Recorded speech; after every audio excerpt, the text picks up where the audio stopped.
أعوذ بالله من الشيطان الرجيم بسم الله الرحمن الرحيم الحمد لله رب العالمين الرحمن الرحيم مالك يوم الدين إياك نعبد وإياك نستعين اهدنا الصراط المستقيم صراط الذين أنعمت عليهم الخير المغضوب عليهم ولا الضالين آمين.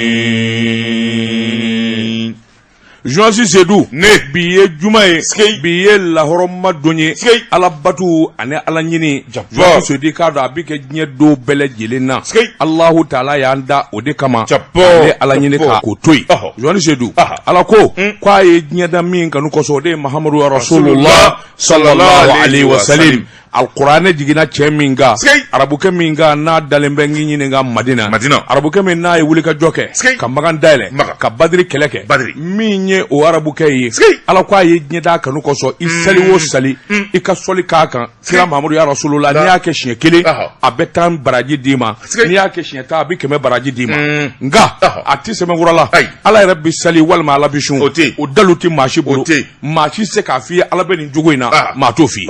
Jean Sidou gabi soli kibainga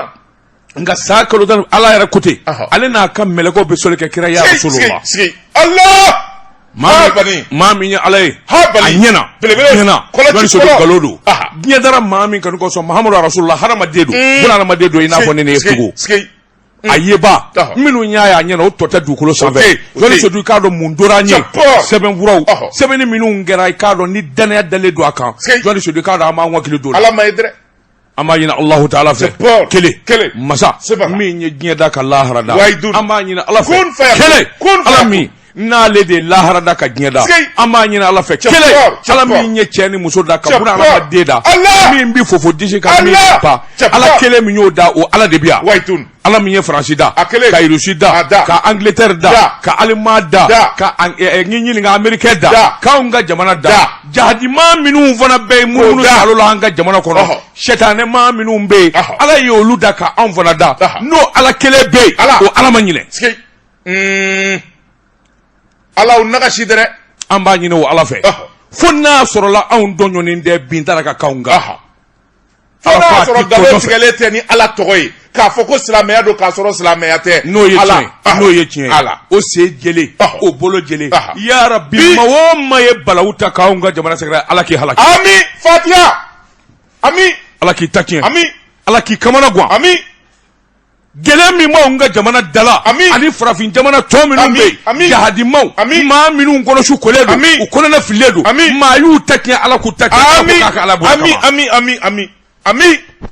John Sedou ne ni manga ke ka unga jamana soro ay fes ala domba hijibu jigine do minu zomo ka wallahi ma minu be ne alimu do wali judo on dale dula u mana mi nyine ala fe shukuri du sajete ala ba nyina bo wallahi suma wallahi nyoro shirfuke bajiri balleru nyoro shirfuke ati wuli awuli kumana shekna maula de ko do mi nya mina kira Muhammadu la ya Rasulullah sallallahu alaihi wasallam Hamadu Hadital Sedital Futango Futiu Hamadi Amadu Hadital adale me nyoro atita ati machi na ye mi wa alaye shukoni duksete ka alabo jabi kada bonoka kada ka kewaleka Amadu Hadital atoli Basande kakade Usman Manan Sherif Allah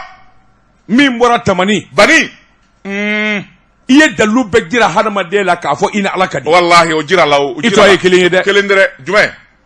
jume ni ma wuli ki joka chesirike fem mi nyesini do anga jamana ma na aw ma fara nyonga ka akili jagabo amanye de tamal morge shagaba ba adon balole wallahi muna atekle biya 20 mine ka ala deli ma jugu ni ma fasane mi be abeka halaki ka tatie amin ala udalu wallahi ubise dre al mu'minun be nu dona wal mu'madon ma minun be nu ni ala kasuru o chama bi jamana ngono joni se du minun dogo bolente minun mado o chama bi nu ko tu wallahi abi mine dre munata wuli ka joke ka chesirike kana nyine mamu digo ko de maklaw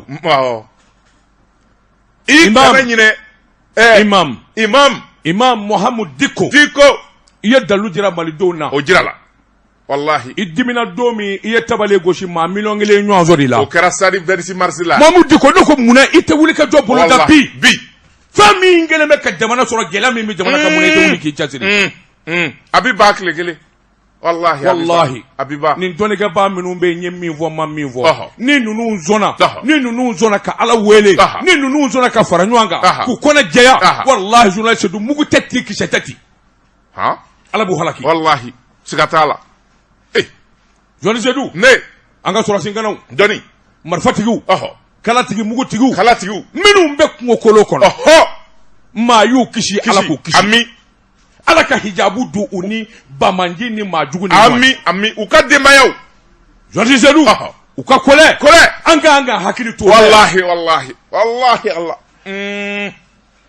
no te cheduma chama tari dadere uka demayaw biya wallahi subhanallah umuso biya o biya jodi sedu anga ni jamana biya o baw biya o do biya o koro biya ninde ma sebe jamana wallahi ninde chefumba jamana ninde chefarin jamana on gani jamana ngone mana ta nya yoro wallahi nu ma fo ko masasu bi yeve u ba fo bamana bi yeve fla fari bi yeve futaka fari bi yeve zon so di kado ka golo fari bi yeve ninde on ga jamana di wallahi on ga tugo daw na nga bursu ko nawna cha nani cha wulovla kam se ka ma ke be jati ka tugo ka baloletu aw mo suko ke ka faso kuma bo aya chesiri mali do aya chesiri jodi sedu ni bele jele jodi joro la wallahi suma ala klekele wallahi do be o ma nyon zoro folo de folu ka dafa ka nyon zoro no kala jodi sedu wallahi nyengal ala la nga jamana bi abidafa ka asimito abidafa ala ka kunaja ami ala ka kilimu mandama ami ya rabbi ala ka kilimu mandama ami ala ka kunaja ka kilimu mandama asimi akilimu ma bala ashimu de kolo akilimu ma bala fo kele bakilimu mande alai tega jale zinde ma ala te la hawla wala quwata moru son ma asimi bologonu ya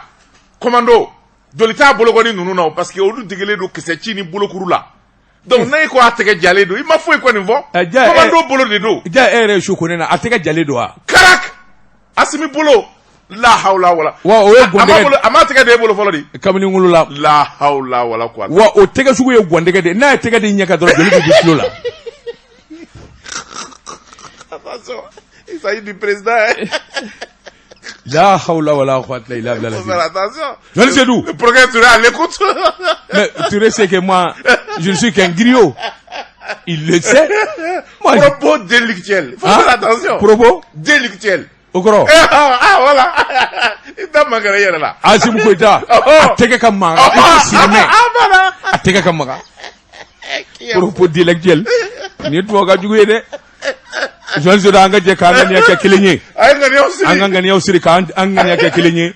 ma min bi jamana koka ma min bi jamana kono Jean Zoda anga hakili ka kilinye ya fara musoka hami be ma umana no hami gelenye itega korata dabatu ngara no itega korata الفاتحة كنت يتجا كرة سنارلا أعوذ بالله من الشيطان الرجيم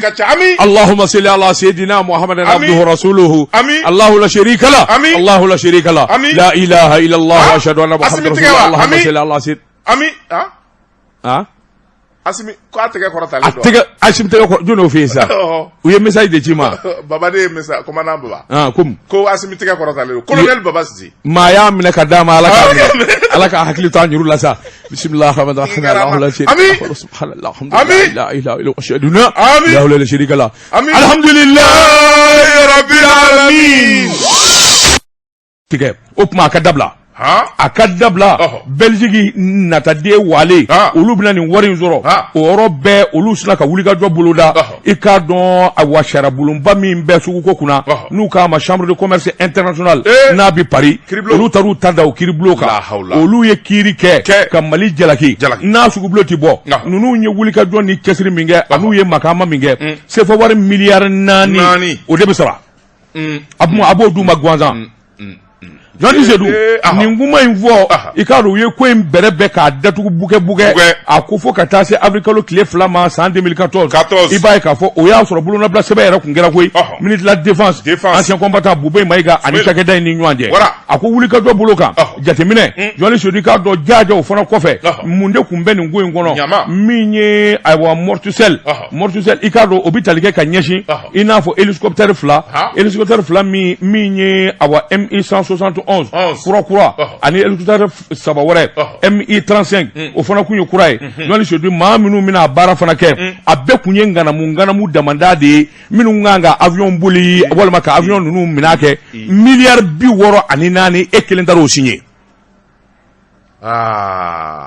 tatamli premier ministre a kamana guana jɔnni sedu k'a dɔn a t'a dɔn a bɛ ko in kɛ cogo min na a ko sugubilen in kɔni u laban nana a bolo kan nka sariyatigiw ye Mali sɛbɛkɔrɔ dasi miliyari 4 ka sɔrɔ a ko in yɛrɛ nana dɔn min fɛ i b'o dɔn de a ma mɛn u nana Bubey bɔ i k'a dɔn a wa ministeriya la i k'a dɔn min ye cɛman Hubert Kulubali u sina ka taa sigi a nɔ na o sigilen sɛbɛnfuraw talen k'o lajɛ o nana ni nin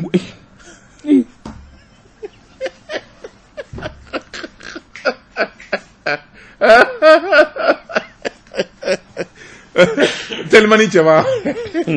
jɔnni sedu sɛbɛnnikɛla ko a ko min kɔni ye sɛbɛnfuraw ye bɔ nana ko kalama k'o ɲɛdɔn a ko bɛɛ lajɛlen dɔn ne cɛman Hubert taara fɔ IBK ye ni ko in bɛ ne ka yɔrɔ la dɛ ni ye mun ye tan dɔ o de la bɔ kɛra ko in kalama o yɔrɔ bɛ u ye kumaw ta k'a jɛnsɛn ka kow da jira ɲɔgɔn na i k'a dɔn nka a ma Mali kisi wari sarali ma sabula miliyari 4 gansan o de nana di Mali ma ngo n'a ta bɛɛ a sɛbɛnw bɛ yen a jatew dɔnnen bɛ Sumele Bubey Mayiga laban nana kɛ premier ministre ye jɔnni sedu a ko sa kɔni a ko binanga tɔnɔ kɔnɔ a ye ninnu wele jɔnni sedu k'a dɔn n'o ye Belgiquekaw ye ka wari ba ta ka d'u ma o tuma an kun ye min fɔ fɔlɔ ni n'a ma ɲɛ a y'a bɛɛ lajɛlen effacer ma a kana bɔ a kalama bilen o bɛ ɲɛ bilen wa o taara ka dankɛ dɛ jɔnni sedu sɛbɛnnikɛla ko waati dɔ kɛra k'i hakili jigin a fɔra ko Sumele Bubey Mayiga minɛna Faransi Nanterre k'a don kaso la tile kelen a ko a sɔrɔla min fɛ nin de don a yɛrɛ ye kuma in fɔ renouveau télé la wa a ma ju fa a minɛna min na nin de don o y'a sɔrɔ premier ministre don haraba jɔnni sedu k'a dɔn ka na sɛbɛnfuraw bɛɛ lajɛlen ɲaami ŋanama i ko naji bonnen bɛ jakuma tɔnna a laban nana miliyari 3 ani miliyɔn 900 de sara Belgiquekaw ye tuguni jɔnni sedu waasa olu k'u da de tubabuw ye naafigi ye ko in kɔni bɛɛ lajɛlen ka se ka fura ka bɔ yen min ye jamana ye maliden kamana gwana faama minnu bɛ ko in kalama u bi siran k'u da don a la bɛɛ lajɛlen ye ko in dogo i ko jakumabo jɔnni sedu i k'a dɔn nka a sigikun kun ye min ye a laban nana IBK sɛbɛkɔrɔ nɛgɛ k'o nɛgɛ min ye voté a setɔ filɛ i ma man di jɔnni sedu kabini o kɔni fɔra IBK ye tora ka ten ngami i ko denpasa a n'a ba awɔ o tuma u nana voté kura in nana boloda Bubey ye min kɛ voté na k'a ɲaami ka lagosili kɛ k'a karatu fo IBK ka gagné jɔnni sedu k'a dɔn awɔ a ko nana nin cogo a gagné nka a ma diya de. Voilà pourquoi j'aime Bubey. C'est un homme d'État, c'est un stratège. Il a fait gagner IBK. O don IBK mamandi mɔgɔw ko n ka kankari da i ye Bubey ko i fara t'a la pas trop de commentaires sɛbɛn kala dɔrɔn tu te limites jɔnni sedu sɛbɛnnikɛla ko a ko wulikajɔ caman de kɛra Badalabugu ka nin tigiri jɔnni sedu k'a dɔn bi a bɛ da k'a bolo a kurulen bɛ kasobonba kɔnɔ a ko i k'a dɔn nganamu ni a janfa minnu kɛra a fɛ a barika bonyana n'i hakili b'a la don min a bɛ service de sécurité d'État kunna o don se b'a ye n'a ye fɛn fɔ kɛ o bi kɛ jɔnni sedu k'i k'a dɔn affaire juguba dɔ kɛra o senfɛ hali bi n'a ka bon o dimi bi mɔgɔw la sɛbɛnnikɛla ko Algérie ka dɔ bɛ yen a nana miliyɔn 42 k'o dara k'o la mobili katikati dɔ tun b'o bolo dakabana mobili a y'o bosi o la Mali kɔnɔ ka tila ka tasuma don la k'o gɛn ka taa n'o ye f'u ka dugu la maa min ye kungo sɔrɔ a don ni hakili b'a la Tumani Jime Jalo kɛra ambassadeur ye Mali to a la Faransi a k'o don o tun bɛ sɛbɛnni kɛ parce que sɛbɛn dɔ kɔnɔ ko même la nation o nana kɔrɔfɔ in bɔ k'a da kɛnɛ kan a don y'a sɔrɔ IBK ye premier ministre ye IBK siranna o ma sɔn k'i da don a la Tumani Jime yɛrɛ kungoba sɔrɔ a don o don se b'a ye n'a ye nkalon da i la jɔnni sedu k'a dɔn a nkalon bɛ minɛ maa tɛ Mali kɔnɔ a ka nkalon tɛ se min ka tiɲɛ na nka nganakɔrɔ laban ye natigɛ wɔrɔ ye nganakɔrɔ laban ye natigɛ wɔrɔ de ye i tɛ dɔwɛrɛ la tigɛ wɔrɔ kɔ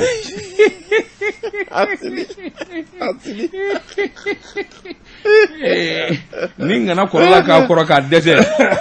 muso bta ka tiga boro ta kana tu koro ni wora ni de wora se bani e se fo deble akero deja ni nguye semanye anye mi dalo ka bo sifisi kono bendi daka to kana ne min diga do ni boni semanye ango mi ma la révélation ko dugole un kudakena no ye Jean-Baptiste Satano ye ni nya ka semanye Jean-Baptiste Satano ko ako ni ku jogo ma isigi ka ngono ni mana abinati no fe minye Baba Cissé no ye premier ministre ko Boubou Cissé baden ko kay Baba Cissé wuli keto do ale fene no fe sabula fe minye zomba kulew olu yera damina ayre jombo dainai nam Sebenigala ko ako révélation de ya sebe anga premier ministre koro docteur Boubou Cissé akoroke Baba Cissé sigata la soni abinata fara sumelu bube maiga fenega kaso bomba koroy soso nyebero jata koliu ana limogo ba kwaleo o fene minu dagala kadoni mi akeni asemena vidodano etemena yi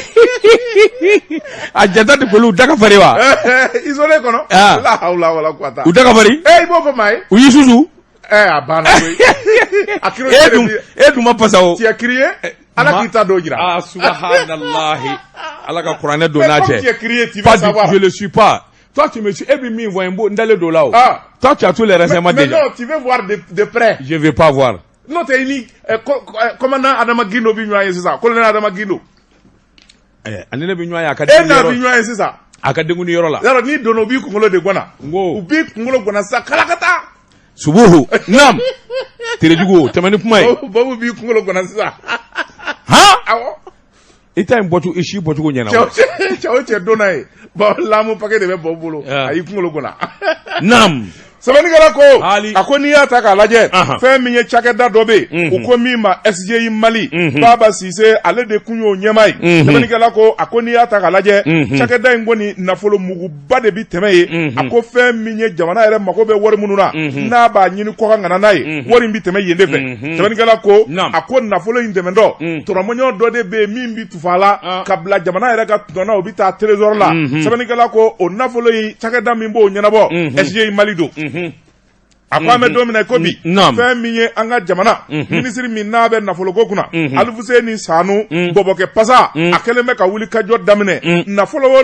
na mene choko manye nafolo na dungo kajugu ale koni be ka bela jele dossier ta kelengele ka larawe alfuse ni sanu ati pressé fe minye ni ngoy bela jele abi nye don jogo mina ayo bara damine ayere krefe ma do debe dagarandile ode yi dama shwe ka puma invo Jean-Baptiste Satano ye Jean-Baptiste Satano male kera sabani bayi akwame domina kobi fe minye chakeda yi SJ Mali Baba Cissé ale de taraka bla nyemayala o dona makama Mamadou Igor Jara ale de ben nafolo ko kuna ale yo ministry sabani kala ko Baba Cissé akoroke mata no yo Boubou Cissé nga Boubou Cissé labana ka ke ministre des finances koroke imba nola kana ke premier ministre ye ayere oni ministère des finances faranywanga koroke imba nola opma wati de je jugu njama la benaye sabula soni iba e journalula wala bi kunafonu menga fo Mali mago be milliard biduru la wala milliard bi woro juru la piye mo jamana uka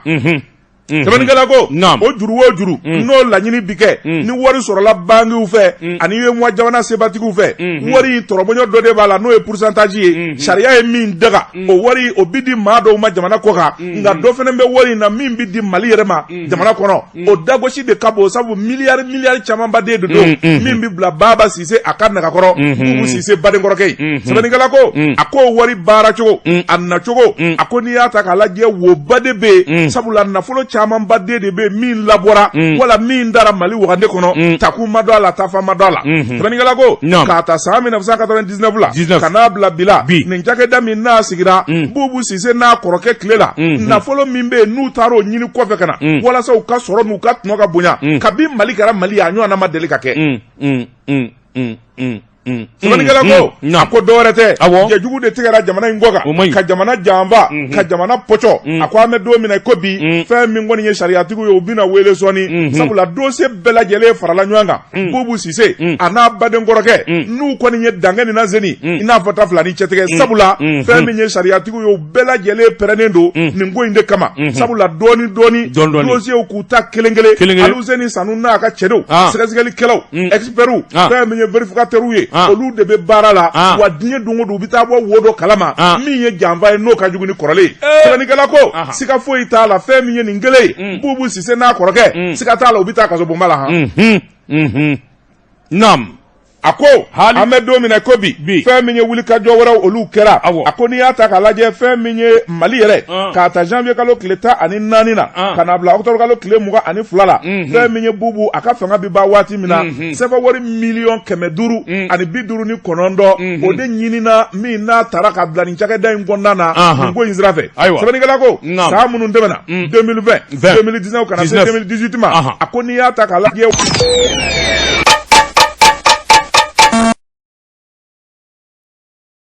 ɲini kɔfɛ ka na walasa u ka sɔrɔ n'u ka tɔnɔ ka bonya kabi Mali kɛra Mali a ɲɔgɔnna ma deli ka kɛ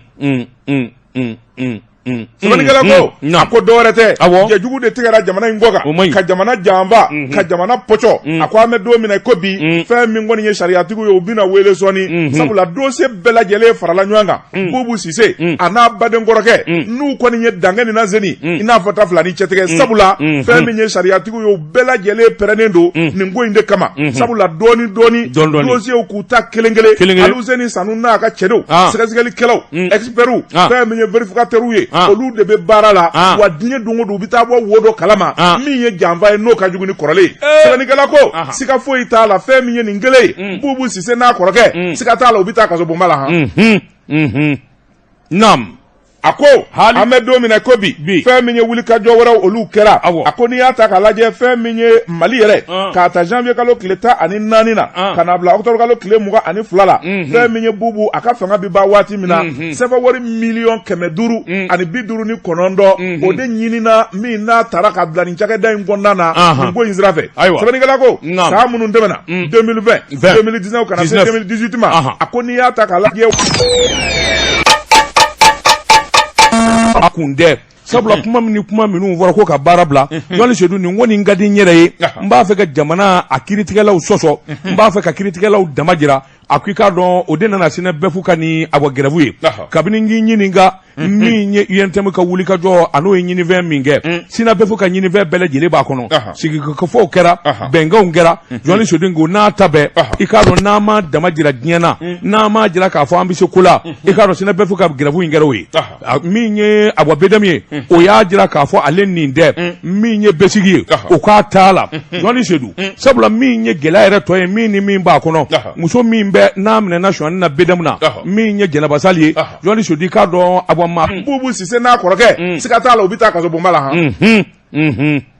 naam a ko an bɛ don min na ko bi fɛn min ye wulikajɔ wɛrɛw olu kɛra a ko n'i y'a ta k'a lajɛ fɛn min ye Mali yɛrɛ k'a ta janvier kalo tile 14 na ka na bila octobre kalo tile 22 la fɛn min ye Buubu a ka fanga bi ban waati min na sɛbɛn wari miliyɔn 550 ani 59 o de ɲinina min n'a taara ka bila nin cakɛda in kɔnɔna na nin ko in sira fɛ sɛbɛnnikɛla ko san minnu tɛmɛna 2020 2019 ka na se 2018 ma a ko n'i y'a ta k'a lajɛ a kun dɛ sabula kuma minnu fɔra ko ka baara bila Jɔnni Sedu nin ko nin ka di n yɛrɛ ye n b'a fɛ ka jamana a kiritigɛlaw sɔsɔ n b'a fɛ ka kiritigɛlaw dama jira a ko i k'a dɔn o de nana sinɛ bɛfu ka ni a ka gɛrɛfu ye kabini n k'i ɲininka min ye UNTM ka wulikajɔ a n'o ye ɲinifɛn min kɛ sinɛ bɛfu ka ɲinifɛn bɛɛ lajɛlen b'a kɔnɔ sigikafɔw kɛra bɛnkanw kɛra Jɔnni Sedu ko n'a ta bɛɛ i k'a dɔn n'a ma dama jira diɲɛ na n'a ma jira k'a fɔ an bɛ se ko la i k'a dɔn sinɛ bɛfu ka gɛrɛfu in kɛra o ye min ye a ka BDM ye o y'a jira k'a fɔ ale nin dɛ min ye besigi ye o k'a t'a la Jɔnni Sedu sabula min ye gɛlɛya yɛrɛ tɔ ye min ni min b'a kɔnɔ muso min bɛ n'a minɛna suɲɛni na BDM na min ye Jɛnɛba Sali ye Jɔnni Sedu k'a dɔn a hali sisan sɔgɔmada ni taara banque dɔw ye caisse d'épargne wari t'olu bolo yɛrɛ dayɛlɛ u bɛ coro awɔ Jɔnni Sedu ko banque bɛɛ ye baara kɛ nin kamalen a ka juguya ni wa bɛnsɔnkɔniya barika bonyana a taara min fara ko kan i b'o dɔn de ye ko BDM ɲɛma o n'o ka danga k'olu ka gɛn ka bɔ baara la ale de y'u ta ale ma kɛ gouvernement ye de ni nin u b'a don kaso la hali a tɛ mɛn a bɛ don kaso la o kɔrɔ de ka kɛnɛ Jɔnni Sedu sɛbɛnnikɛla ko a ko nin maa yɛrɛ bɛ se ka kɛ nin maa sugu ye jamana kɔnɔ cogo di Mali bɛ dankan min na jɔnni b'a ɲini ka kungo se Asimu Goyita ni Sogɛli ma a ko i k'a dɔn Sogɛli Asimu Goyita a jugu fɔlɔfɔlɔ cɛ in don dɛ est-ce qu'il n'est pas en politique? Walma Tobu Kachide. Voilà, c'est clair. Non, mais c'est clair. Mais je te dis, sinon c'est pas possible. Joansi Sedou. Nyama. Bela Gele Iwele Katangari Daye. Kafiye Ninde Gerabu Kunye. Nizende. Ambi Doni Minakobi. Ijandu Yerela. Joansi Sedou. Bedem Kwanya Dira Kafale Nindala. Besi Wa Nindala. Hali BMS. Joansi Sedou Bendia. Nunu Bela Gele Barake Gerabu Ngonu Kwa Keran Galodi. Amanye. Ningu Yesemanye. Anye Mimbo aujourd'hui kono Akabi Bolla. Malolao. Malola. Ajobala. Bango ka Gerabu de la Kientawa. On n'a jamais vu une grève si sabotée comme ça. C'est parce que c'était pas la peine. D'abord, on a une tigado. On Nouvel Horizon. Parce que Alpha Seso Ninya Kasabaye. Alpha Sesoko. Nzebe benga Furomani Yiru Mado. Wa Bado. Willy Kajo Belebeleba ou Kelembe. Jamana de Bella Jele Befeka Faranywanga. Bi. Noye Jumai. Juma Selu Bana. Malide Bella Jele Welelembe. Boulevard de l'Indépendance là. Katanga ya jirake manjela fanga abise ka temeni bara e chuga mina do ga fara transition ka o doronde mali yere abise ka lakana chugo mi ka surasu deme ningu sengoro madondo o kele ano wuli ka jo o ngani ya jira ka ira diemana ka fo mali de bela jele ye kelenye wa amba fe mali ka bo bulula bara bi ke bini juma jigina awo kamale go tade hali ni mangene ma bla o ki senze katani abida tarigula sanga ko ni abikomi olu bora so modena o be la bela no ye alay bokum ye jekuru wara be no ye MRD SNP amamunu be Mohamed Ousmane Ag Mohamed Dun nunu bela jele kerembe ka wuli ka joge sente mamuru no ye nu sariye femi Aboubacar Sidiki Fomba nunu bela jele de kerembe jekulu ye ka faranywanga ka tabale goshi malide ka damene kai kata goshi fo kidale fima fara jemaka fulani bamana bela jele ka faranywanga sharele ne panasila ni juma sella biya bi 600 ma ube nga bawo awa inglato flenga almami me wa mimi mo seli ka ale dosoro ka black aya ale dosoro ka Sebenigala ko akoni ya ta ka laje anga jamana nyema president Assimi Goïta abi bara mina bara ini sigitebe aka ministre de la défense colonel Sadio Kamara obe wuli kajoni kele mina bara ini sigitibe premier ministre docteur Choguel Kokalata o se daleme yoro mina se dalembe Assimi ka ta o ka dabadama ako koni sigitibe gouvernement bela jele obe bara mina mali yere ku mago be fe mina kabi Modibo Keita kile bana o de damne na kuraye Sebenigala ko ni jamana de nyado ka fo jamana nyema uba fe ka sira kurata mi jamana nafa bi jamana lafia ni sigira be ikara jamana juguye o de kama fe mi nye jamana deunye che fara musoka bela jele welelembe wuli kajo belebele ba mi na bolo dalembe bi makara toko chaw muso fe mi nye dine nyema wi jago kelaw koroba bara kelaw hanniye sere kelaw ba sangaw fe ite puma indafa Sebenigala ko uyeni ngoi ngoni uyeni ndel labe sabula uya labe ni munye hakilna jango wati labaina uye cheya minge fe minye sedao o kachi de ngene ne mimbia amidu boli no bi ka jamana jamba ka jamana buruja uye wuli kajo ani bara minge mimbise kaka mino ka wulu kolongwe ka wulu so anofe uyo barake Joansi Sedou anga ta sango bora so madena aba alebe san jagafo ka chide no aba salamu alaikum malifa be do salam daba korbasi tala aba kuna foni bole do ka bi envers bi Bamako mali de be welele do Bamako bi ko kata aywa jamana nyema o deme anya me ka fo so madana ko do kerasan mungere aywa koro daba mali samba kono ni mali bora ka asim fo ka songoroma dodo ni sama bo ikado ka fo sankaw yere bi tigu yere la sabla asim ale be bo dugumina o de mori blaye asim be bo dugumina o de mori blaye ama asim la sangade do abe bo dugumina o mori blaye ni sanche kilo bisheli Allah janga dugubi nwa mbali nyine bi boy no awa donc mori bla cadre assumé hina bi della ko ami bo nwa ngere fe nam donc maintenant somadena sa association ani ikado ka ko malikura min be sa ani buye ka mo no jabia mo e daba uye kilomètre 7 ni plancher de tama ku kanga ni ajira ke transition doka faraka awa transition uba akko transition a k'a ka baara kɛ ko Sankaw tugulen b'a kɔ a ka hakili sigi. Sabula Asimi yɛrɛ a ye baara min kɛ san kɔnɔ tile 2 in na a bɛ foli bɔ. Sabula san kuranko kun jɔlen don. Awɔ. U kun y'a ɲini maire kɔrɔman kun y'a ɲini min ye Sinamaru ye ka se ka kuran dɔ san a ka se ka dɔ fara san kuran kan a ma se ka ɲɛnabɔ. Kuma fɔlen Asimi ɲɛna an ka gouverneur fɛ ayiwa Asimi y'a papier ta bi ka na ni kuran ye an fɛ san bi daba. Kuran min nana san dugu kɔnɔ bi kɔrɔ daba n'a a lancement kan ka kɛ ministre Seydou Traoré fɛ. Awɔ. I bɛ ministre min tanu n'i bɛ min tanu don o don ni Sankaw tulo b'a la. Awɔ. A makonnen don san 3 ni 41 ka na kilomètre 100 ani kilomètre 82 ko o kuran don san kɔnɔ.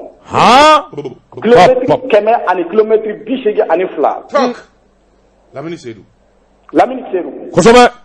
Donc a kɔnɔnen bɛ ka na san tile 2 in na a kan ka se an fɛ yan ka na o baara ninnu don. An bɛ sira la ka na o. Donc daba a y'i bisimila san 3 ni 40 la. Naam. Awa o tɛmɛnen ko ka bɔ yen a baara dilen bɛ sangaden dɔ de ma n'o ye Amadu Mayiga. A wari kasabi bɛ t'i jɔ miliyari 4 ani miliyɔn 500 ni kunkan fɛ. Buwɛ. Donc Asimi kan ka fo. Sabula ni kuranko a jirala k'a fɔ k'a ti kɛ san. Mais Asimi nalen colonel y'a ɲɛfɔ a ɲɛna n'o ye Ousmane Sangare an ka gouverneur. Awɔ. Ani a to bɛnna la wa a yɛrɛ kun ko k'a bɛ na dɛ mais kow ka ca Mali kɔnɔ bi. Kow ka ca. Sanya faso ye. Awɔ. Nka a tɛmɛ ka mɔgɔ ciw ka na mɔgɔ mun kan ka na baara kɛ. Tabarikala. O kuma dara Sankaw tulo kan o ko k'u tɛ se ka to kɔfɛ ni Mali kan ka bɔ wuladen in na Sanko k'ale bɛ bɔ sɔgɔmaden na. Ka bila Mali ɲɛ ka jira Asimi la k'a fɔ u b'a fɔ a ye wale ɲuman min kɛ. Alors Aba i k'a dɔn sɔgɔmaden na u bɔra yɔrɔ jumɛn ka taa yɔrɔ jumɛn ye u ye mun ni mun fɔ. U y'a daminɛ an ka rond-point ba la mairie dakɔrɔla la.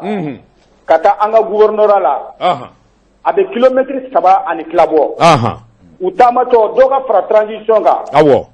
Awa an ka Asimu an b'a fɛ bi an b'a fɛ sini. Awɔ. Awa a mana hakilina fɛn fɛn ta an b'o hakilina kɔ an Sankaw b'o hakilina kɔ. Awɔ. Wa an t'a kɔ bila. Ayiwa. U taara o message de di gouverneur ma n'o ye colonel Ousmane Sangare. Awɔ. Ale fana ye message minɛ ka foli ni barikada kɛ Sankaw ye. A ko nin ye diinɛ ye sira dɔ ye nin ye jamana kanu dɔ ye. Fasodenw ka taama bonbonsi jɛmantigiw ka taama daba cɛkɔrɔbaw tun bɛ taama la bi daba. Alahu akibar. A ma deli ka kɛ cɛkɔrɔba ka bɔ ka taama kɛ sa mais sidiw tun bɛ taama la bi. Tabarikala. Ka taa Asimi senkɔrɔma dodo nin baara in na. Tabarikala. Ko Sanko a ma k'a ni ce.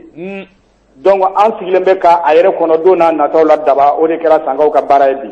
Aba an b'i fɔ k'i waleɲuman dɔn. Anba. I k'a dɔn kunnafoni fɛn o fɛn n'a bɛ bɔ sayanfan fɛ e de b'o fɔ an ye an b'a da mɔgɔw tulo kan k'a fɔ radio min bɛ san. Radio Santoro e y'o directeur ye an b'i fɔ k'i waleɲuman dɔn. Merci bien kɔrɔ daba. K'an bɛn waati wɛrɛ. Ko journaliste Seydou Ntile. A b'a mɛn. Seydou. Merci. Daba Tunkara. Kunnafoni banna wa? Kunnafoni banna.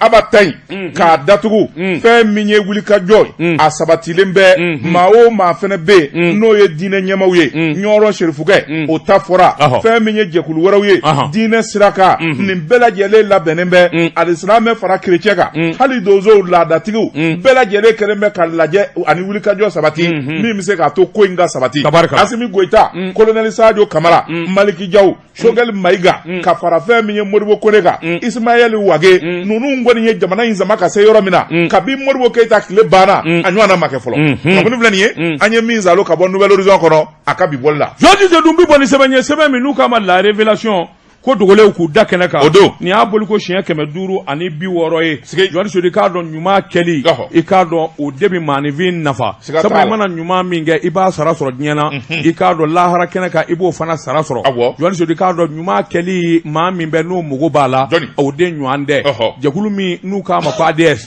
ADS ye maa tɔgɔ ye Jɔnji Seydou i k'a dɔn ADS ye a n'a ka baarakɛlaw a n'a ka jɛkulu ka fara ɲɔgɔn kan min ye miliyɔn 20 CFA ye ka t'o di sɔrɔdasiw ma a ma dɔw ma balo Jɔnji Seydou i k'a dɔn ani lɔgɔliden mina kunun ko i k'a dɔn katikaw fɛ yen u k'a sɔrɔdasiw ka kɛnɛ min bɛ yen i k'a dɔn nin koba in i k'a dɔn a sabatira min ye Tumani Kulubali n'an k'a ma ko TC y'a jira k'a fɔ a tun bɛ kɛnɛ in kan min ye nin ɲɔgɔn na jamakuluba ye sɔrɔli kɛnɛ k'a ka gɛlɛn nka groupe Amadu Jaje Sakɔ maa min ye ko in di b'a ye ale de y'o ye Amadu Jaje Sakɔ k'a ma ko ADS i k'a dɔn fandanfala min ye sɔrɔdasimuso minnu jɛ fatura kɛlɛkɛ yɔrɔw la minnu denw bɛ yen ni se t'u ye Jɔn Soda a ye minan ninnu jɛ k'i kɔngɔ fa la dew ka taa n'a ye kɛnɛ kan min ye Amadu Jaaje Sakɔ a yɛrɛ tun bɛ kɛnɛ kan a n'a ka baarakɛlaw Jɔn Soda k'a dɔn a ko dɛmɛ in kɛyɔrɔ a n'a kɛcogo Jɔn Soda k'a dɔn ani minan minnu bɛ di nin ka dɔgɔ sabula i k'a dɔn sɔrɔsimuso minnu jɛw sara Jɔn Soda k'a dɔn balo k'a ta ka na d'u ma min y'u ka denw ye kalanda sera Jɔn Soda k'a dɔn lɔkɔliden mina k'a ye ni biki i k'a dɔn caman ye ka na d'u ma a ko a kun y'o ye kɛnɛ kan min ye colonel Nama Keita ale ye conseiller chargé sécurité Kulukɔrɔ gouverneur i k'a dɔn colonel Dumbiya chef d'état-major adjoint de l'armée de terre colonel Bouakari Yasiri Sanɔgɔ min ye commandant zone numéro 3 i k'a dɔn Kati o kun bɛ kɛnɛ kan Jɔn Soda k'a dɔn Amadu Jaaje Sakɔ n'a ka jama dafalen o kun bɛ kɛnɛ kan min y'a ka directeur général adjoint ye n'o ye ayiwa ka taa se directeur commercial la Demba Jawunɛ ale directeur commercial ye ninnu bɛɛ kun bɛ kɛnɛ kan Jɔn Soda i k'a dɔn musow ka ɲɛma min ye ayiwa Fatumata Keita madame Kulubali Fatumata Keita n'ale ye ayiwa kan sɔrɔdasi Kati sɔrɔdasi ka musow ka ɲɛma ye ale fana kun bɛ kɛnɛ kan nin bɛɛ lajɛlen ye kuma ta kelen kelen Jɔn Soda k'a dɔn a bɛɛ lajɛlen kɛra bonyamasegin ye a bɛɛ lajɛlen kɛra tanuni ye nka fɛn minnu dira Jɔn Soda k'a dɔn dɛmɛ don jango kaloba min n'an b'a la n'o ye octobre kalo ye i k'a dɔn min ye balo ye tɔni 25 Jɔn Soda k'a dɔn lɔkɔliden mina i k'a dɔn a den 200 ani kɔ ka tila ka miliyɔn 20 sefa wari d'a kan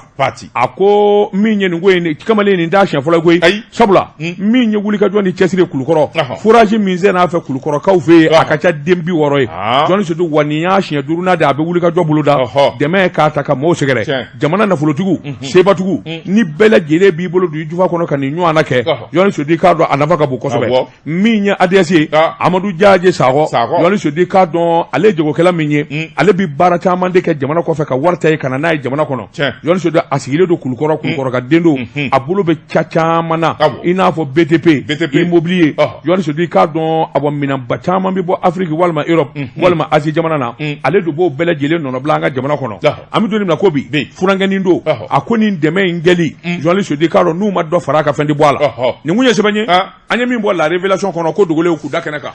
Dama ne min tɛgɛ don ni bɔ ni sɛbɛn ye an ko min ma Nouvelle Horizon ayiwa sabali dɛ Nouvelle Horizon fasiriba n'o ye Dɛnba Kɔnɛ ye nin ye Dɛnba Kɔnte ka sɛbɛn ye Dɛnba Kɔnte ko maa ka kɔmɔsuruku welele ale de b'i ka kara fiɲa fɛn min ye M5 RFP o ka numéro 10 kɔrɔ Semasi n'o ye Mamudu Diko Kanuba a coordinateur kɔrɔ ACRT ɲɛma fɛn min ye Isa Kaw Jimi ye placé sous mandat de dépôt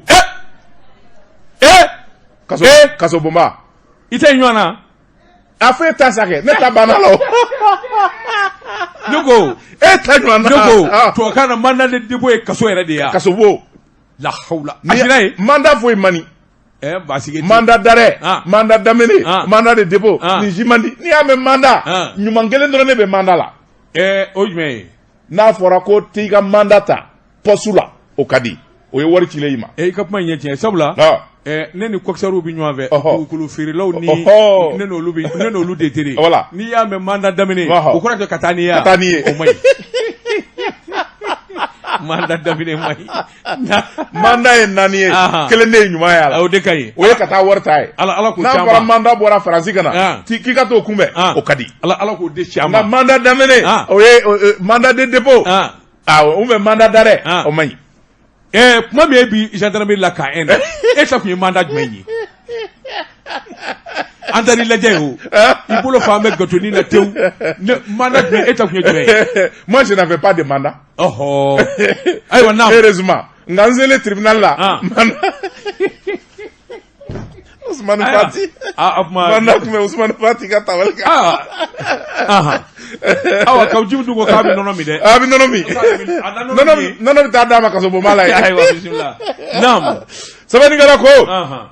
a ko Isa Kaw Jimi Isa Kaw Jimi CNT membre do 80 vice président yɛrɛ o jɔyɔrɔ dira a ma Isa Kaw Jimi kun ye faamaya sɔrɔ koyi sabula fɛn min ye CNT 80 vice président o tɛ jɔyɔrɔ gansan ye CNT membre ya yɛrɛ o ye jɔyɔrɔ belebeleba de ye n'o dir'i ma kuma bɛ kuma na i man k'o fɔ ko bɛ ko la i man ka y'o la jango i kɛlen CNT 80 vice président ye e kɛra jamana faama ye o tuma ka bila jamana la ka jamana buruja ka fanga yɛrɛ lagosi Isa Kaw Jimi fɛn min ye fanga ye a minɛna o baara de la o tuma fɛn min ye commune na procureur ye procureur ye n'o ye Idrissa Amidou Touré ye procureur ŋana o y'i bolo maanabɔ Isa Kaw Jim nɔfɛ soit transmis a y'o di K1 ma k'a fɔ Isa Kaw Jim jagokɛla don a sigiyɔrɔ bɛnnen bɛ Lafiyabugu Talikɔ ma a ye taa minɛ ka na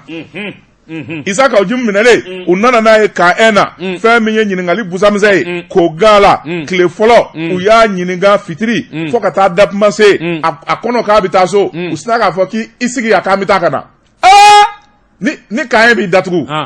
u t'i taa n'i ye directement e taara ka ne to gateau dun na yɔrɔ min n b'o ye ne kɛra ne ka kasobo ye ɲinɛ ma i bɛ bɔ min kalama dɛ kelen kelen u bɛ taa kelen kelen u bɛ taa u bɛ taa kelen kelen daw bɛ tugu i ɲɛ e bɛ bɔ min kalama yele bɛ sin ka fa ten nka jɛ o ye kojugu k'i la koyi o ye kojugu kɛ wa u ko ne ma ko mɔgɔ bɛ yen min bɛ segin n'i ka mobili nɔfɛ yan depuis ne y'o mɛn ne y'a dɔn ko kuma ma ɲɛ ji jiginni ka t'o la a jo b'i la o k'an ka mobili boli ka taa jɔ a jo b'i la o ko maa bɛ yen min bɛ n'a nɔfɛ yan a jo b'i la ne ko kuma ɲaamina e ka kuma ka farin i da ka di n ye kangari da ye Isa Kaw Jim a t'aw ɲɔgɔn na yan a dabara ne y'a f'u ye o a b'a da de o u b'u da de o wa taa e t'a la bilen wa fata nin diyara n ye koyi nin diyara n ye a to a ta yen n t'a to i b'a ka ko gɛlɛya kun dɔ wa a ɲɛma dɛ réseaux sociaux a ma ɲi o a ka nin réseaux sociaux ko in kɔni a bi tɛmɛ de kojugu a taara ni Isa Kaw sinon au début là c'est très bon a kunnafoni ka teli non écoute-moi ce que je vais dire ne t'a la bilen koyi non ne lamɛn sa réseaux sociaux a kunnafoni ka teli vraiment c'est des jeunes il faut encourager mais information dɔw bɛ yen porokotolen ni information jɛngɛnen là c'est pas bon wa a taara Isa Kaw Jim ye ale yɛrɛ kɔni filɛ ni galamana tɛ ɲɔgɔn na dɔrɔn réseaux sociaux i bi kuma i ko n'i ye mun ye tan sɛbɛnnikɛla ko a ko Isa Kaw Jim ta yen maa caman y'a miiri k'a fɔ k'a bɛ a ye Sogɛli tɛgɛlemali min kɛ CEDEAO o ɲɛmaa gɛnni na n'a ye vidéo kɛ laban in na k'o vidéo nɔfɛ ko don tɛ kabi juillet kalo tile 8 Isa Kaw Jim a ye vidéo gɛlɛn dɔ kɛ kuma gɛlɛnbaw de b'a da a bɛ kuma gɛlɛn minnu fɔ i b'a ye k'a fɔ yɛrɛ a yɛrɛ bilalen bɛ jamana la o de kama fɛn min ye wulikajɔ ani baara minnu kɛra a fɛ o tuma fɛn min ye sɛgɛsɛgɛlikɛlaw ye ani kɔlɔsilikɛlaw nana vidéo in da k'a je Isa Kaw Jim nin ye e ye wa a ko ne don e ye nin fɔ wa a ko ne ye nin fɔ munna e ye nin fɔ jaabi tɛ yen e ye nin fɔ tan nin sariya kisɛ in bɛ nin sɔsɔ e kan ka nin fɔ wa jaabi tɛ yen dalu jumɛn b'i bolo dalu tɛ yen o tuma kuma nana tɔtɔ ka kuma seere k'a seere Isa Kaw Jim a ɲɛ bilennen coyo ji jiginna a ka to la koyi ɲɛji sina ka walawala Allah jugana bɛ ka jira Allah sɛbɛnnikɛla ko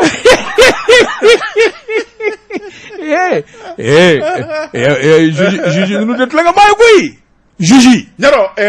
K1 enquêteur dɔ bɛ yen Demba Traoré la hawla wala quwata ale bi n'i nana dɛ a bɛ boisson de san ka d'i ma ani jago ani gatoni i b'o k'o timima dun ani namasa i bɛ k'o dun a bɛ k'i ɲininka i bɛ bɔ min kalama karaw ja o boisson ni namasa o y'o min sɔrɔ ne bolo dɛ o ye pɔsɔni de ye pɔsɔni don olu de y'o d'e ma ngolu de y'o di ne ma kabini ye ne sɔmini na kasoladen ka dumuni ma a b'o dun n'i y'o minɛ dɔrɔn i bɛ taa kaso la nɔfɛ e ye gatoni dɔɔni dun e jɛna fo ne ka sa ne kore ye ne dɔn fo ne ka sa n t'o dun diɲɛna i ko ne ma ko ne ka dɔ ta gato la ne kamana ma gan maa min bi kaso sira kɛ i t'an b'i bolo fa gato la i bɛ se k'o dun cogo di kabini ye an bɔra u taara duruduru mana in fa ji ni boisson ani gâteau y'a bɛɛ dun biscuit dumanw ka n'o da ne kɔrɔ ne kɔni ko sisan ko n sera n ka so ne kɔni bɛ bɔ yan sisan n bɛ taa sɛ jeni so fɔ ta ndɔgɔ ala k'i kisi a ɲɔgɔnna wɛrɛ ma yarabi ala k'i kisi sɛbɛnnikɛla ko Isa Kaw Jim bɛ bɔ min kalama wuladani nana se dakuma sera Isa Kaw Jim samara bɔ la hawla kuma jugu fara sendiri bɔ balawu don doya ka da su a da la karaw a jo b'a la o sɛbɛnnikɛla ko dɔ k'a fɔ ko kuma bɛɛ tɛ fɔ jamana garde à vue sɛbɛnnikɛla ko tile kelen tile fila avocat y'a da tulu la k'a da jaba la maître Kasumu Tapo maître Alassane Diop a ko o tuma Isa Kaw Jim aw bɛ se k'a minɛ ta cogo di fɛn min ye CNT membre don immunité parlementaire b'a kan a tɛ se ka minɛ sutura birifini b'a kan procureur ko n ye sutura birifini fara foyi k'a fili monsieur le procureur tonton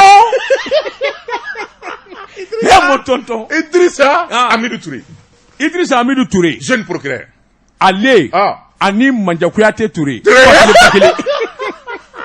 mbenge de do Belisa ledi mbenge de do ako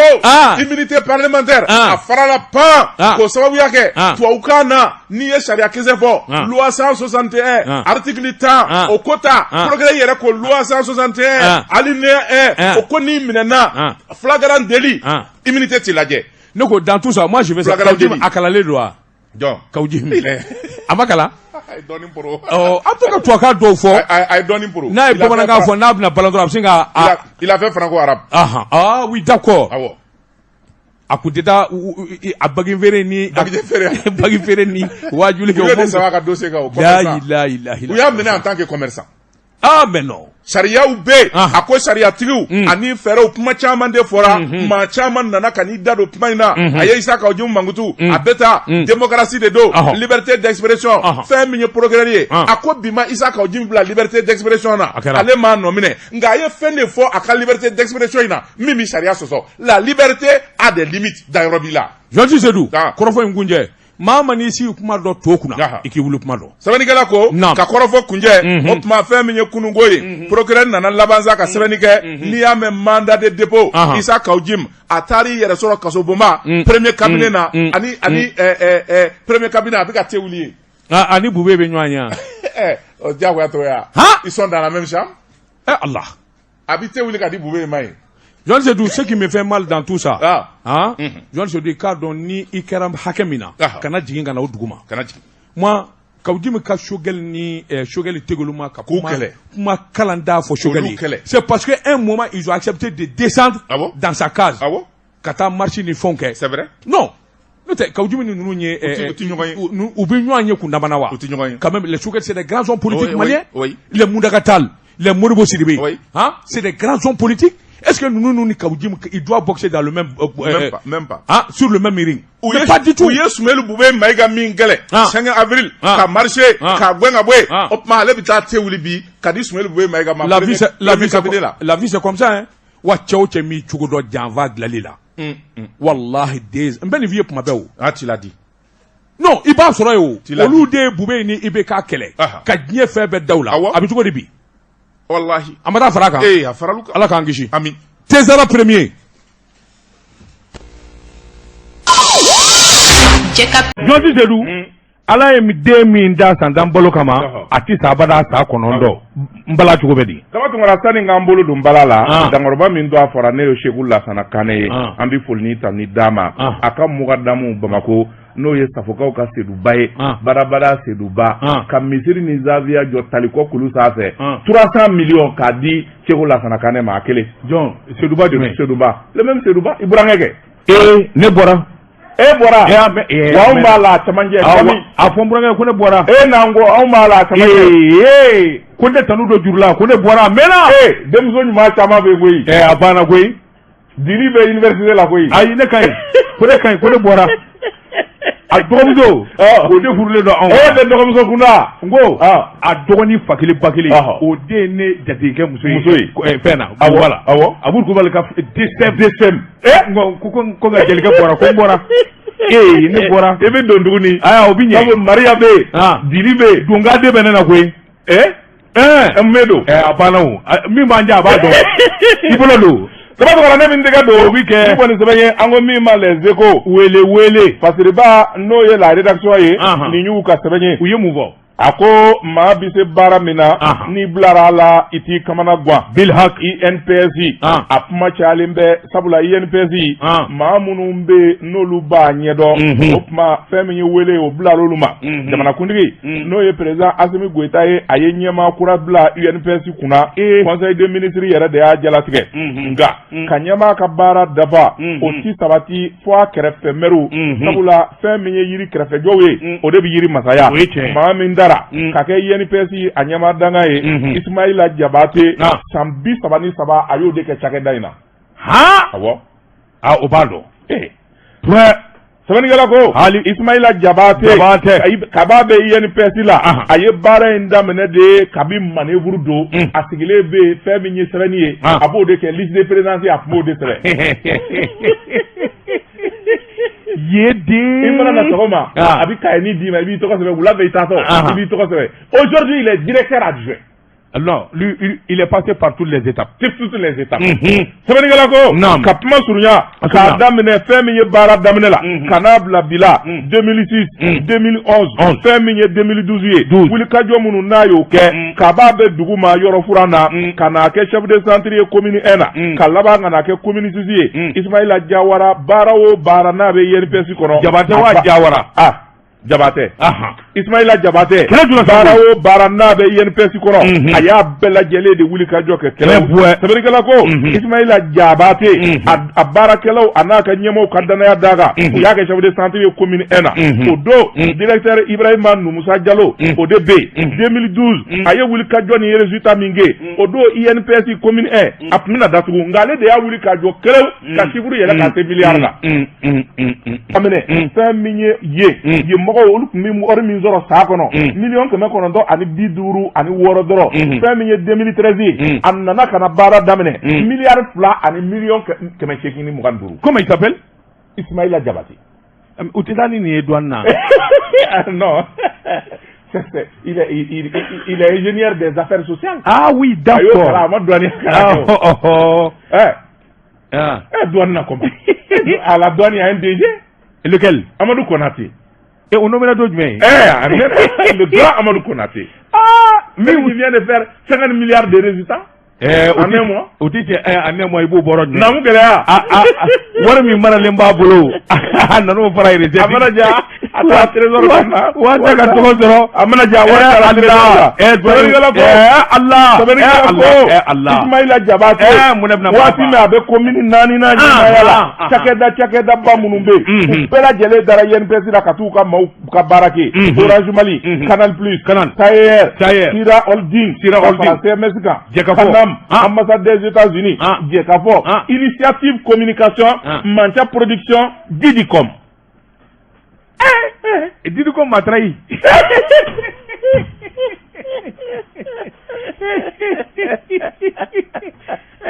Allah. Didicom est junior. Nango. Sabanikala ko a ko fɛn min ye Ismaila Jabate maa min bɛ n'o o tun bɛ directrice la fɛn min ye directrice générale madame Sidibe Zamilatu Cissé qui vient de faire 50 milliards de résultats en un mois. O ti cɛ en un mois i b'o bɔrɔ jumɛn? Namu gɛlɛya. Wari min maralen b'a bolo a nan'o fara recette. A mana ja a taa trésor kɔnɔ. Waati ka tɔgɔ sɔrɔ. A mana ja wari taara trésor la. Sabanikala ko Allah. Ismaila Jabate waati min a bɛ commune 4 na ɲɛmaaya la. Cakɛda ba minnu bɛ yen. U bɛɛ lajɛlen dara INPS la ka t'u ka maaw ka baara kɛ. Orange Mali, Canal Plus, Sayer, Sira Holding, CMS kan. Jɛkafɔ. Ambassade des États-Unis, Jekafo, Initiative Communication, Mancha Production, Didicom. Didicom m'a trahi.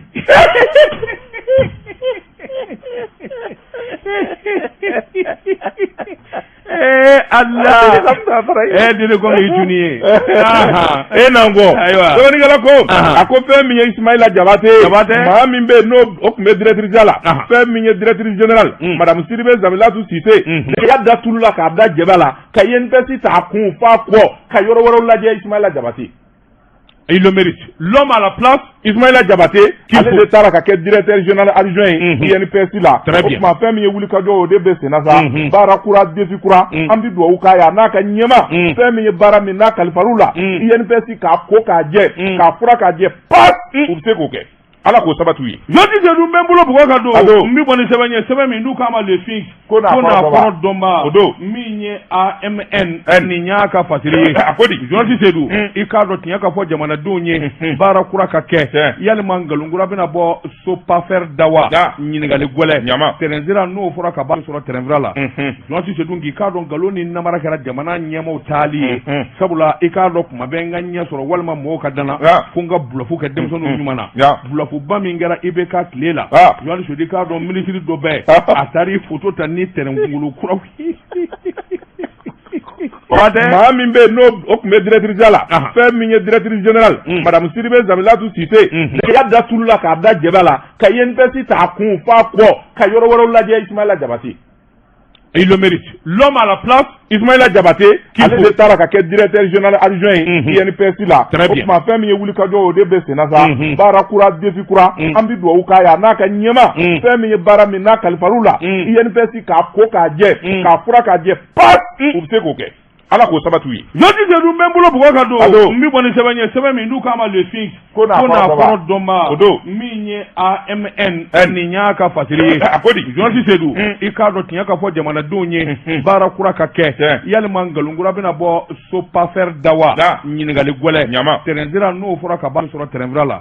Jɔnti de dun k'i k'a dɔn nkalon ni namara kɛra jamana ɲɛmaaw taali ye. Sabula i k'a dɔn kuma bɛ n ka ɲɛ sɔrɔ walima mɔgɔw ka danna. Fo n ka bulafu kɛ denmisɛnninw ɲuman na. Ba min kɛra IBK tile la Yohani Sodi k'a dɔn ministre dɔ bɛɛ a taara photo ta ni tɛrɛnkungolo kuraw ale dalen don a la nin na baase yen u tɛna bluff wɛrɛ kɛ pewu n'o tɛ directeur min bɛ yen Yohani Sodi k'a dɔn nin ɲɔgɔnna bluff kɛla tɛ n'a sɔmina k'a fɔ mɔgɔ bɛ ka sɔm'a fɛ a bɛ tɛrɛnkungolo dɔ wuli ten walima pɔn a bɛ se ka t'o sa k'o don tɛrɛnkungolo ale de don a buru ni jɛlɛ u bɛ buru fiyɛ dugu dɔ la mɔgɔ jaa bɛ wuli ka tisi wuli an na tɛrɛ ti boli ne yɛrɛ don dɔ ne sera ka tɛrɛ wagon dɔ ye mouvement na tɛrɛnkolo dɔ ye mouvement na ne ko n ko tɛrɛ nana Jɔnti de dun nin tɛrɛnko in ye ko dara tɛrɛn baarakɛlaw la n'a dusukasi Jɔnti a fanga ka bon sɛbɛnnikɛla ko an bɛ don min na ko bi ni wulikajɔ kura ma bolo da tɛrɛnkungolo Jɔnti k'a dɔn tɛrɛnko yɛrɛ ka kɛ sɛbɛko ye a gɛlɛyara n'o tɛ Jɔnti k'a dɔn kuma bɛɛ i k'a dɔn pɔn minnu bɛ cogo to maa in na min ye ayiwa kakulu Jɔnti bɛ se ka bali ka taa peinture kɛ yen na de mɔgɔ jaa bɛ bugɔ ten u b'a fɔ ko tɛrɛn wuli waati cogo dɔ dɛ sɛbɛnnikɛla ko muso min bɛ ko kunna Madina n'a dɔn tan t'ale bolo non il faut que Madina ni Madina y'a décidé dogo Sopafer directeur ninnu a b'a bɛɛ kɛ il faut les enlever marché million caman de bɔ yɔrɔ peintureli mankangolo ni awa i k'a dɔn nafa tɛ minnu na u b'olu de sarada fa bɛɛ fɛ Sopafer min ye Yusufu Mayiga ye Jɔnti Sodi nin ye Blufer min ye chemin de fer directeur Blufer ba n'a y'a dɔn mɔɔw bɛ ɲini ka dimi walima muso min na ko Yusufu Mayiga moi je le connais pas je le connais pas non plus n'i tɛ Sisɔkɔ ye walima Kante walima Kanute i bɛ maa dɔ chemin de fer baarakɛ la i bɛ maa dɔ olu il faut que tu sois de Kayi walima Kayi sira in n'i b'o sira kan Tukuto ninnu ni Tukutɔ yo n bɔtɔ Tukuto le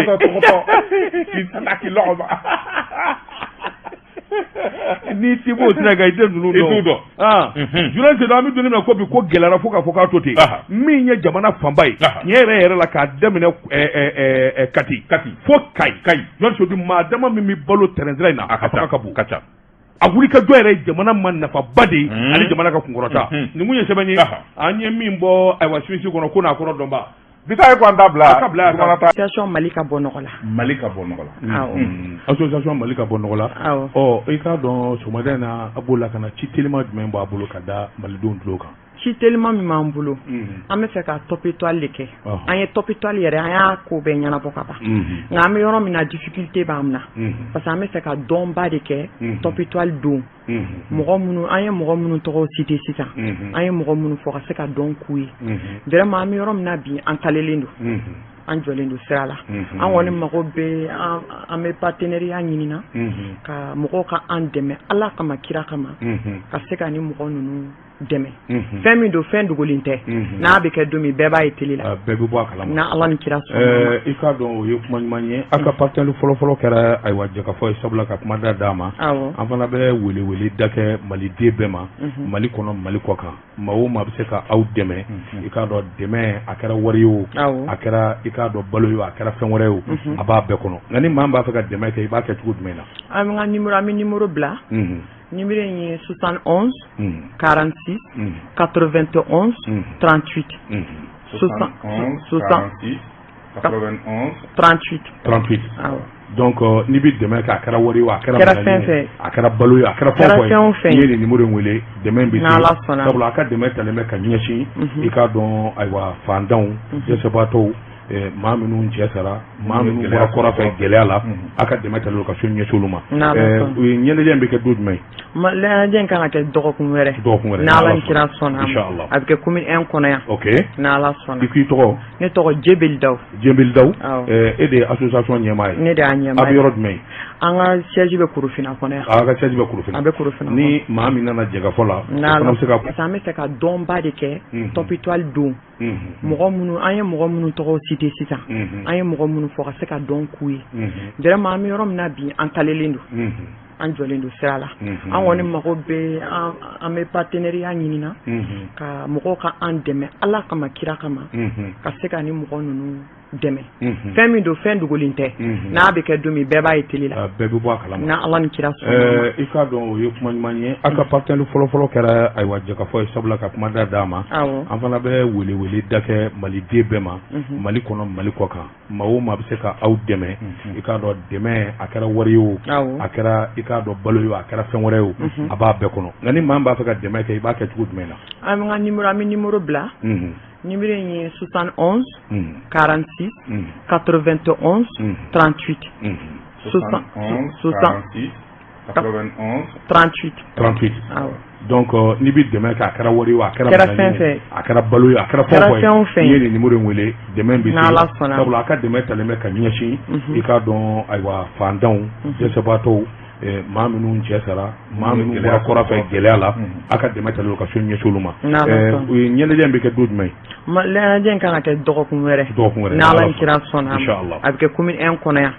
n'Ala sɔnna. i k'i tɔgɔ? ne tɔgɔ Jebeli Dawu. Jebeli Dawu e de ye association ɲɛmaa ye? ne de y'a ɲɛmaa ye. a bɛ yɔrɔ jumɛn? an ka siège bɛ Korofina kɔnɔ yan. a ka siège bɛ Korofina?